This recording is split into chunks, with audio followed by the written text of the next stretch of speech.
Hi folks, if you're watching this video, there's a good chance that you've been looking at the Flambeau Tuff Krate.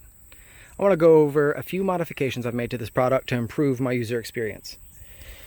Let's start with the manufacturer's modifications themselves. They have 2 rod holders that you add to the box when you assemble it, and you can also buy 2 more, which I have done and added, as you can see.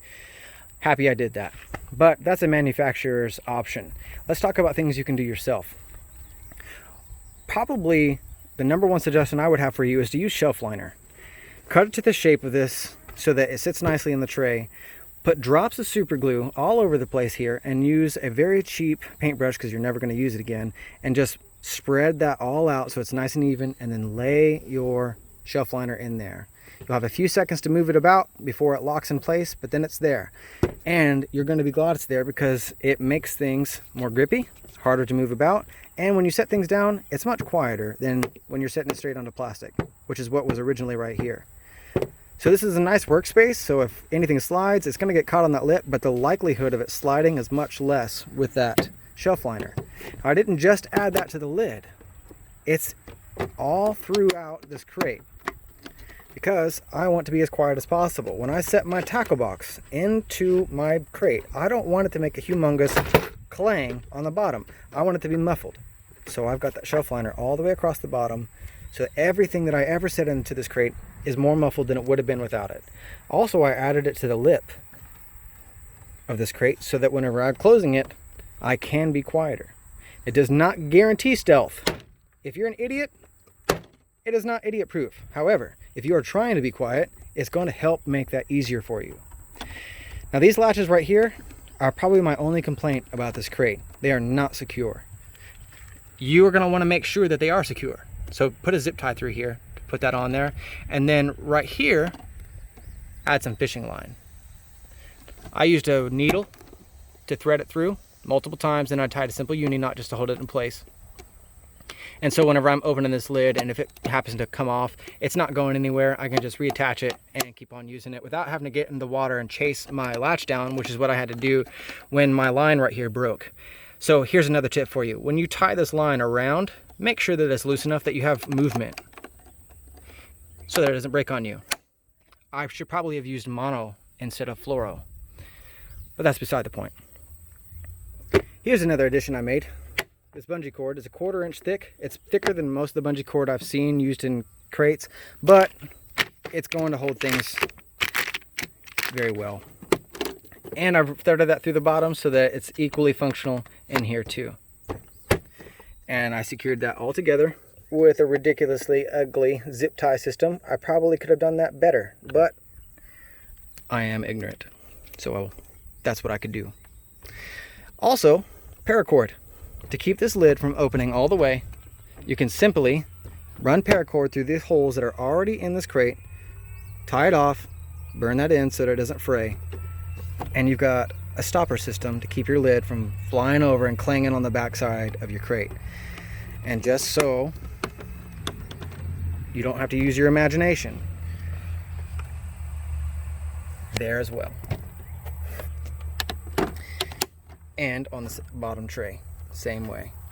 The holes were already there. I didn't have to make any additions. I just got the paracord and I tied it where I wanted it. Another modification I made to this crate was the addition of dividers. I have one divider up here on the top because that's what served my purposes. You can add dividers whatever direction, whatever length, however, whatever system you want to put in here, you can make it fit what you need. But what I used is 1/4 inch Luan and zip ties and a little bit of waterproofing spray paint. It's not really waterproofing, it just helps with water resistance. I didn't want to have plain wood available for the elements because the shelf liner that I use is perforated on purpose so that this all still drains. I don't want standing water underneath this mat where mold and such can form. But I put this divider here because of my bait binder. It just fits conveniently inside of this, already opened, and I have access to all of my baits with a simple flip of the wrist. And if I need to pull the bag out, it comes out and I can put it right back in, and the space is always going to be open because none of the other things that I keep in this top tray are going to slide into this space, and this isn't going to slide into its space. So I always have this space available for my use. And when I set things in here, it's quiet because of the shelf liner. I almost cut a contour right here so that I could have an easier hand access point to here. But if I had done that, when this is closed and this lid is opened, everything in there is going to be flopping around and flying around. And so if I had that cut open, this stuff would now probably be on top of this bait bag. So to keep this in place, make sure that your divider comes up to near the top of this tray. I also added dividers in the bottom using the same exact system, 1/4 inch Luan, 4 zip ties. I pre-drilled 2 holes on each zip tie point, so one to run through and then back through on the other side. And so those 2 holes should be exactly on either side of where you want your divider to be. Now, if you're going to put multiple dividers next to each other, I highly suggest that you go through and you do each divider on the bottom first, and then go back and do the top, so that you don't have a zip tied in place shelf and you're trying to reach in between to get that next zip tie in place. Do it all at once. It really helps things out. So we went through a few things that I've done. We've talked about the shelf liner, talked about the bungee cord, the paracord, this latching securing system, and I've shown you how I've used the shelf liner all throughout the system just to make everything a little bit more quiet, a little bit more idiot proof. And lastly, not anything I did to the box, but whenever I have a bunch of things, I often have drinks in here as well, might have some snacks, but when I have everything in there and I need to reach back and get some leader line, I don't want to have to sort through with my blind hands and find my leader line. So I have just clipped this clip through the front of this crate with this plastic carbiner. I found that the plastic is a little bit quieter than the metal, and I don't need the strength of metal for this leader line. I just have a huge knot tied on the other side.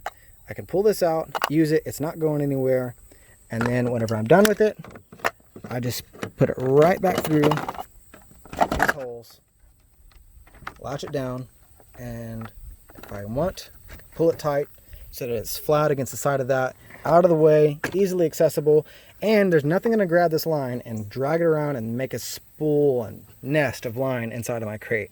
Just makes it simple, clean, and effective. This little bag came with my rod leashes, and I just saved the bag, carbined it in place, and I keep some of the other smaller items that I don't want jumbling up my crate down there, so everything's nice and organized. So I think that's it. We've talked about the different modifications I've made to this Flambeau Tuff Krate. I hope this helps you. If you have any questions or comments, you know where to leave them. I'm not going to ask you to subscribe because I'm not really a YouTuber. I just put this together and I thought that it might be able to help other people out there. There's a lot of crate videos out there, but this one might have something that the others don't.